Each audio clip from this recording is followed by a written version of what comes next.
નમસ્કાર મિત્રો, એજ્યુકેશન પરના ચેનલમાં આપનું સ્વાગત છે। મિત્રો, આવનારી રેવન્યુ તલાટી અને કોન્સ્ટેબલની પરીક્ષામાં ગુજરાતના જિલ્લાઓ વિશે પૂછાય છે।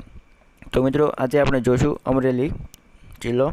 તો મિત્રો, અમરેલી જિલ્લો એ અમરેલી જિલ્લામાં આવેલું લાઠી તાલુકો છે, જે સુરતાની વાડીનો મીઠો મોરલો એટલે કે કવિ સુરસિંહજી ગોહિલનું છે।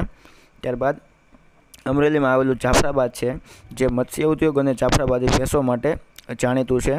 ત્યારબાદ સાવરકુંડલા, જે તોલ માપના કાંટાનો ઉદ્યોગ ત્યાં આવેલો છે, અને ખાનગી બંદર તરીકે પીપાવાવ બંદર જે રાજુલામાં આવેલું છે। મિત્રો, યાદ રાખશો, ખાનગી બંદર પીપાવાવ એટલે કે રાજુલામાં આવેલું છે, તે ઘણી વખત એક્ઝામમાં પૂછાઈ ગયેલ છે।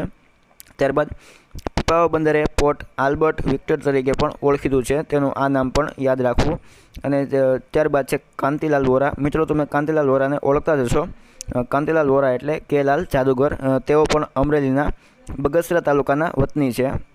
ત્યારબાદ પ્રથમ ગુજરાતના મુખ્યમંત્રી ડૉક્ટર જીવરાજ મહેતાનું જન્મ સ્થળ અમરેલી છે।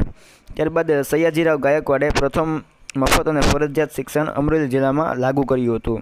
ત્યારબાદ મહાત્મા મૂળદાસની સમાધિ આવેલ છે અમરેલીમાં। ત્યારબાદ પાંડવકુંડ બાબરામાં આવેલ છે, બાબરા પણ અમરેલી જિલ્લામાં જ આવે છે।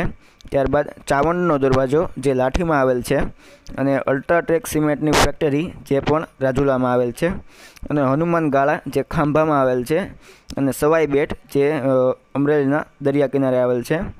મિત્રો, સવાઈ બેટ જે છે તે અમરેલીના દરિયા કિનારે આવેલ છે, તે યાદ રાખશો।